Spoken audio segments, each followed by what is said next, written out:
क्या कोई इंटरनेशनल कानून अमेरिका को यह अधिकार देता है कि वो ईरान के आइरिस देना जहाज पर इंटरनेशनल वाटर्स में अटैक कर सके?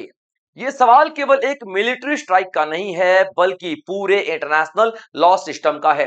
क्योंकि यूएन के रूल्स के हिसाब से कोई भी देश इंटरनेशनल वाटर्स पे किसी दूसरे देश के शिप पर अटैक नहीं कर सकता है। तो क्या अमेरिका ने इंटरनेशनल लॉज का वायलेशन किया है, या फिर इंटरनेशनल लॉज का पालन करते हुए ये अटैक किया है? तो दोस्तों, आज के लेक्चर में यही समझने की कोशिश करेंगे। तो एक एक पॉइंट पे बात करेंगे, एक एक पॉइंट पे डिटेल डिस्कशन करेंगे। तो लेक्चर में अंत तक बने रहेंगे, और जो भी साथी दोस्त प्यारे एस्पिरेंट इस प्लेटफॉर्म पे नए हैं, सब्सक्राइब जरूर कर लीजिएगा दोस्तों। तो दोस्तों, देखते हैं सबसे पहले इंसिडेंट क्या है। तो आप सभी को यह बात पता ही है, पूरी मीडिया में हलचल मची हुई है कि 4 मार्च को यूएस का एक टॉर्पीडो आता है और ईरान की शिप को हिट कर देता है। यानी कि यूएस ने अटैक किया अपने टॉर्पीडो से ईरान के शिप आइरिस देना के ऊपर। तो देखेंगे सबसे पहले टॉर्पीडो क्या है। टॉर्पीडो बच्चे एक मिसाइल होता है जो कि पानी के अंदर चलाई जाती है। ठीक है बच्चों, पानी में चलने वाली मिसाइल। ठीक है बच्चे, याद रखना, पानी में चलने वाली मिसाइल को हम लोग क्या बोलते हैं? टॉर्पीडो बोलते हैं। तो ईरान की एक शिप जा रही थी आइरिस देना, और कहां से जा रही थी? तो भारत में विशाखापट्टनम। ठीक है बच्चे, विशाखापट्टनम। विशाखापट्टनम में एक एक्सरसाइज हो रही थी, मिलन एक्सरसाइज। मिलन नेवी की एक्सरसाइज हो रही थी ईरान की आर्मी, ईरान की नेवी और भारत की नेवी के बीच में। तो इसी एक्सरसाइज से वापस जा रही थी ईरान की शिप, जिसका नाम है आइरिश देना। और रास्ते में ही श्रीलंका के कोस्ट, श्रीलंका के तट से थोड़ी सी दूर इस पे अटैक किया गया, टॉर्पीडो से वॉर किया गया। और आप देखोगे ये जो टॉर्पीडो हिट करता है, पूरी की पूरी शिप डूब जाती है, और यहां पर तकरीबन 80 से ज्यादा सेलर्स की मृत्यु हो जाती है।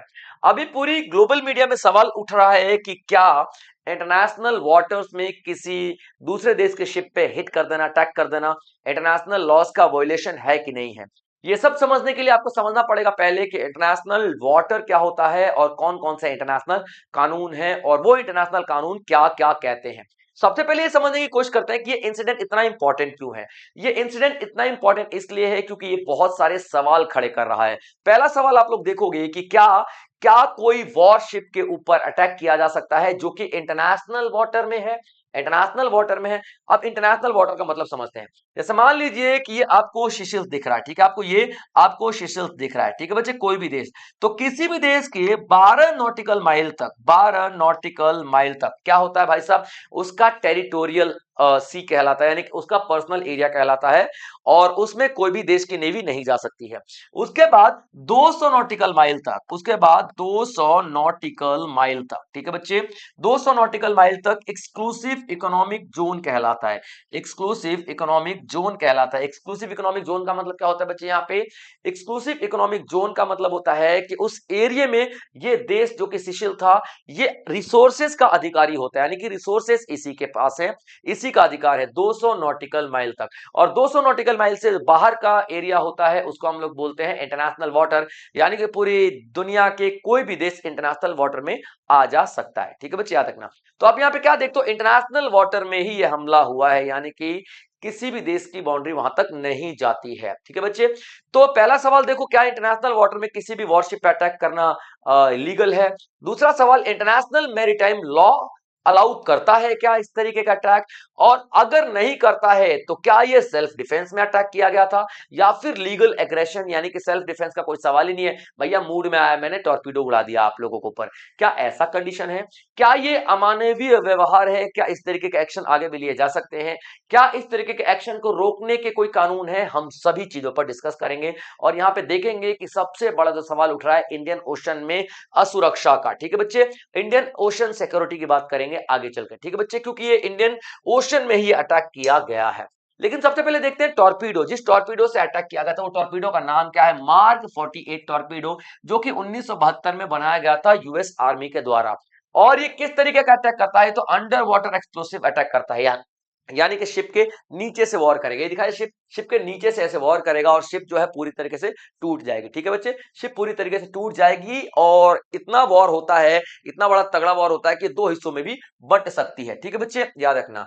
तो इस तरीके का अटैक इतना ज्यादा इंपॉर्टेंट और चर्चा में इसलिए हो जाता है क्योंकि इस तरीके का अटैक आगे नहीं किए जाएंगे जहां तक ख्याल है, क्योंकि अभी तक देखा जाए तो केवल 3 ही बार ऐसे अटैक हुए हैं। एक बार आप देखोगे आईएनएस खुखरी 1971 में इंडियन आर्मी के ऊपर, इंडियन नेवी के ऊपर पाकिस्तान ने अटैक किया था, 176 जवान हमारे शहीद हो गए थे।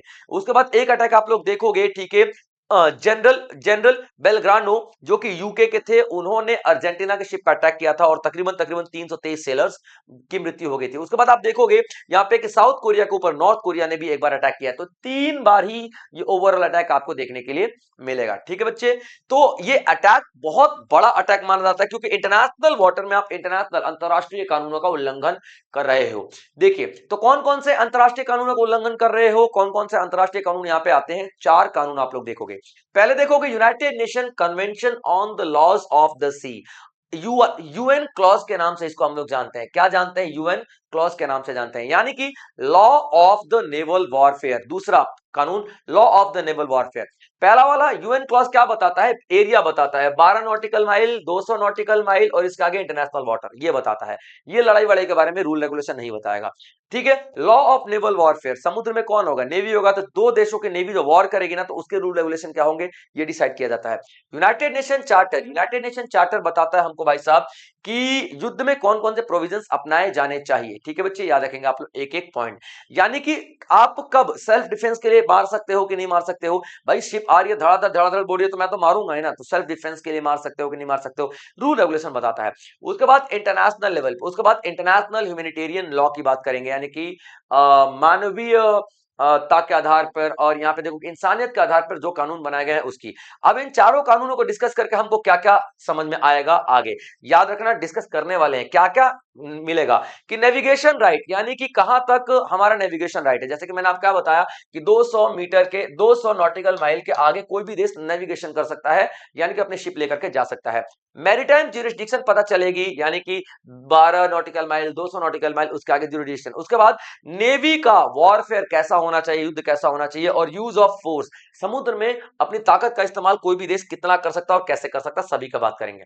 चलिए एक एक कानून डिटेल में देखते हैं। तो यूएन क्लॉज की बात करते हैं। यूएन क्लॉज क्या बताता है कि अगर आपका ये लैंड है, देखो ये लैंड है, ठीक है बच्चे, याद रखना, ये क्या है, ये आपका लैंड है, तो और ये समुद्र उसके आगे चल रहा है, समुद्र, तो समुद्र में आप देखोगे, ठीक है, क्या है ये, तो 12 नॉटिकल माइल, 12 नॉटिकल माइल आप लोग क्या है, ठीक है बच्चे, 12 नॉटिकल माइल आप लोग क्या करोगे, टेरिटोरियल सी है, टेरिटोरियल सी 12 नॉटिकल माइल। इसके आगे देखोगे यहां से लेकर यहां तक 200 नॉटिकल माइल, ठीक है, 200 nautical mile exclusive economic zone, यहां पे जितने भी संसाधन है यानी कि रिसोर्सेज हैं वो आप ही के हैं, यानी उसी देश के हैं। उसके बाद हाई सी को ही हम लोग क्या इंटरनेशनल वाटर कहते हैं, हाई सी को ही इंटरनेशनल वाटर कहते हैं। और ये पूरा यहां तक देखोगे ना, जो कॉन्टिनेंटल शेल्फ कहलाता है, यानी कि है जमीन, इसके ऊपर आपको क्या दिखाई देगा, देखो इसके ऊपर आपको समुद्र दिखाई देगा, ये जमीन है, पानी के अंदर वाला जमीन है, इस पर भी किसका अधिकार होता है, इसी देश का अधिकार होता है। पूरा पूरा एरिया आप लोगों को दिखाई देता है, लेकिन ये सिर्फ एरिया बताता है। अनक्लॉज जो कानून है यूनाइटेड नेशन का, CLOS कानून, ये सिर्फ एरिया बताता है, युद्ध की परिस्थिति नहीं बताता है।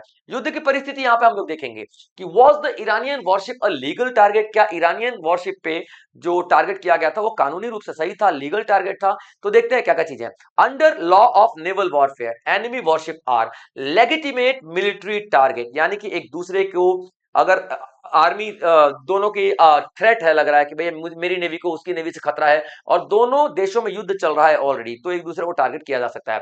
जैसे कि if two states are in armed conflict, दो देश अगर आर्म्ड कॉन्फ्लिक्ट में, आर्म्ड कॉन्फ्लिक्ट का मतलब होता है अगर ऑलरेडी युद्ध की स्थिति में है, तो their warship can be attacked even international water, उनके जो पोत हैं, युद्ध पोत हैं, वो एक दूसरे पर अटैक कर सकते हैं, चाहे वो इंटरनेशनल वाटर ही क्यों ना हो। ठीक है बच्चे, therefore IRIS Dena being a naval warship could be treated as the military target, यानी कि इसको मिलिट्री टारगेट के रूप में हम लोग देख सकते हैं। यानी कि यूएस ने यहाँ पे कोई गलती नहीं किया है, क्योंकि दोनों के बीच में युद्ध तो चल ही रहा है। आप देखो ईरान और यूएस के बीच में युद्ध चल ही रहा है, और अगर युद्ध की परिस्थिति के अंदर में अगर दोनों शिप आमने सामने आती है तो एक दूसरे पर अटैक कर सकती हैं, तो वही तो यहाँ पे हुआ है भाई साहब। लेकिन ये एक पक्ष है, इसके और भी पक्ष हैं, यानी कि सही है गलत है आगे हम और डिसाइड करेंगे, अभी आप लोग फैसला मत लेना कि अमेरिका सही कर रहा, ठीक है, नहीं नहीं सही कर रहा है, कुछ और भी पॉइंट्स है। देखिए अब देखो यूनाइटेड नेशन चार्टर की बात कर लेते हैं। यूनाइटेड नेशन चार्टर जो बताता है राइट टू सेल्फ डिफेंस बताता है कि भैया अगर शिप मेरे पे अटैक करेगी तो मैं तो अटैक करूंगा ही।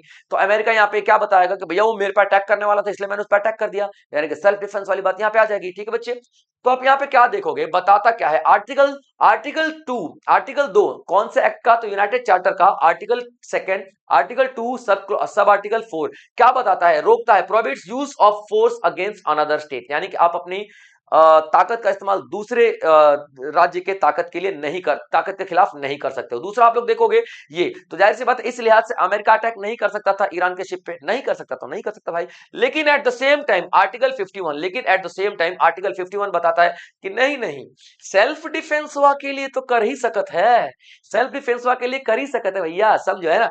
तो अभी अमेरिका क्या बोल सकता है, सेल्फ डिफेंस के में मारा मैंने, देखो आर्टिकल 2 सब आर्टिकल 4 का बताता है नहीं अटैक कर सकते, लेकिन सेल्फ डिफेंस में अटैक कर सकते हैं, आर्टिकल 51 बता रहा है। तो यहाँ पे मुद्दा भी डिबेटेबल है कि हुआ भी नहीं भी है, इंटरनेशनल कानून तोड़ा भी है नहीं भी तोड़ा है, ये तमाम तरीके की चीजें आप लोग यहाँ पे दिखाई देंगे। ठीक है, अब so the US strike would be legal, अगर यूएस स्ट्राइक सिर्फ तभी कानूनी तौर पे माना जाएगा अगर यूएस आर्मी डिसाइड बता देती है कि हाँ भैया ये सेल्फ डिफेंस था, प्रूफ कर देती है, या फिर वो ये बोलती है कि यूनाइटेड नेशन सिक्योरिटी काउंसिल ने उसको परमिशन दी थी इस अटैक की। तो यूनाइटेड नेशन सिक्योरिटी काउंसिल ने परमिशन नहीं दी थी, बच गया कौन सा है, सेल्फ डिफेंस। अगर आप सेल्फ डिफेंस को प्रूव कर पाते हो तो आप इलीगल नहीं किया आपने, अगर नहीं माना जाता तो इलीगल किया है। ठीक है बच्चे, अब एक्सपर्ट दो तरीके का ओपिनियन रख रहे हैं। एक एक्सपर्ट ये कहता है कि नहीं नहीं भैया उसने कानूनी तौर पर अटैक किया, यानी कि कानून का पालन करते हुए किया है। एक एक्सपर्ट ये बताता है, यानी कि यूएस प्रूव करता है एक इमिनेंट ईरानियन थ्रेट। ठीक है, अगर यूएस बताता है कि भैया ईरान से मुझको थ्रेट था, खतरा था, और उसने जो कुछ भी किया है सेल्फ डिफेंस को, यानी कि सेल्फ डिफेंस को ध्यान में रख करके किया है आर्टिकल 51 के तहत, तो जाहिर सी बात है भैया उसने इलीगल कदम नहीं उठाया। लेकिन अगर वो साबित नहीं कर पाता है, कुछ लोग बोलते हैं, कुछ एक्सपर्ट ये बोलते हैं कि नहीं नहीं वो वायलेशन किया तो है उसने, वायलेशन किया था उसने इंटरनेशनल लॉ का। कैसे किया हुआ है, क्योंकि वॉरशिप जो थी वो पीसफुल पैसेज में जा रही थी। मान लो ये वाले एरिया में युद्ध हो रहा है और वॉरशिप यहां से जा रही है, तो भैया पीसफुल एरिया जा रही है, तो आप यहां से जबरदस्ती इसको मार रहे हो, है ना भैया, इसमें जब सैनिक बैठे हुए तो नहीं, पीसफुल पैसेज से जा रही थी, जबरदस्ती इस पर अटैक किया गया। दूसरा आप लोग यहाँ पे क्या देखोगे, it was not located in an active war zone, active war zone था ही नहीं, वॉर जोन तो ये रहा, सिर्फ तो यहां से जा रही थी, भाई साहब आप कैसे अटैक कर सकते हो। तो ये जो अटैक किया जा रहा है भाई साहब, ये अनलॉफुल यूज किया जा रहा है अपनी फोर्स का, आपको ये वाला पक्ष समझना पड़ेगा। अब देखते हैं कि इस अटैक का इंडिया पे क्या असर पड़ेगा।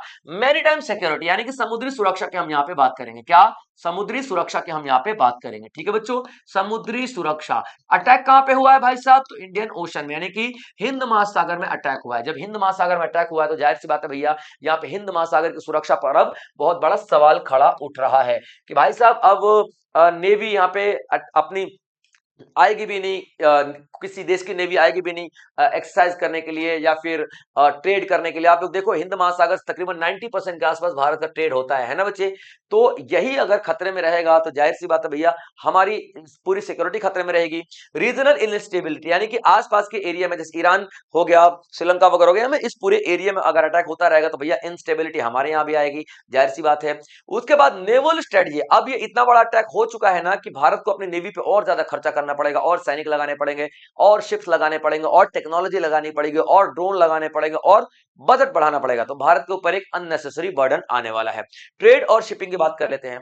ये वाला जो रास्ता इंडियन ओशन का बंद हो रहा है, तो जाहिर सी बात है लंबे रूट से शिप्स घूम के आएंगी। जब लंबे रूट से शिप घूम के आएंगी तो जाहिर सी बात है भाई साहब यहाँ पे कॉस्ट बढ़ जाएगी, इंपोर्ट का तेल ज्यादा लगेगा। 10 दिन शिप चल रही थी, सामान आ रहा था स्ट्रेट ऑफ हॉर्मुज से, लेकिन वही सामान अब 1.5 महीने लगाएगा, तो 1.5 महीने शिप चलेगी तो पेट्रोल ज्यादा लगेगा, ज्यादा समय लगेगा, तो कॉस्ट अपने आप ही बढ़ जाएगी। ठीक है बच्चे, तो भारत को कॉस्ट बेयर करना पड़ेगा। और सबसे बड़ा सवाल ये डिप्लोमेटिक रिलेशनशिप का, भाई डिप्लोमेटिक बैलेंस कैसे मेंटेन करेगा भारत। एक तरफ यूएस है जो कि स्ट्रेटेजिक पार्टनर है, और दूसरी तरफ ईरान है वो भी स्ट्रेटेजिक पार्टनर है। तो देखो बच्चों, जियो पॉलिटिक्स में कोई किसी का दोस्त नहीं होता, कोई किसी का दुश्मन नहीं होता, सभी मौके के यार होते हैं। यानी कि आप किसी की दोस्ती निभाने चल रहे हो और लग रहा है कि आप ही का देश, आप ही की जनता जो है बर्बाद हो रही है, ऐसा नहीं।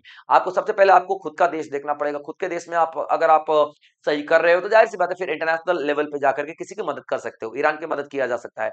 तो यहाँ भारत एक बैलेंस लेकर के चलेगा, ना तो यूएस को टक्कर मारेगा और ना ही ईरान को टक्कर मारेगा। हाँ, मदद जरूर पहुंचा सकता है ईरान को, चलो भैया ये खर्चा पानी जो कुछ भी है मैं आपको मदद जरूर दे सकता हूं, अमानवीय व्यवहार जो किया है यूएस ने, तो मीडिया में थोड़ा बहुत खंडन भी कर सकता हूं, लेकिन इतना ज्यादा मैं आपका बिल्कुल ही सपोर्ट में नहीं उतर सकता, यूएस के खिलाफ में नहीं उतर सकता। तो इंडिया भी एक बैलेंस मेंटेन करके चलने की कोशिश कर रहा है, जस्ट लाइक नॉन अलाइंग मूवमेंट, जैसा कि नेहरू जी ने शुरू किया था यूएसएसआर और यूएसए के जब कोल्ड वॉर चल रहा था तब। इसी तरीके की परिस्थिति यहाँ पे आपको देखने के लिए मिलेगी।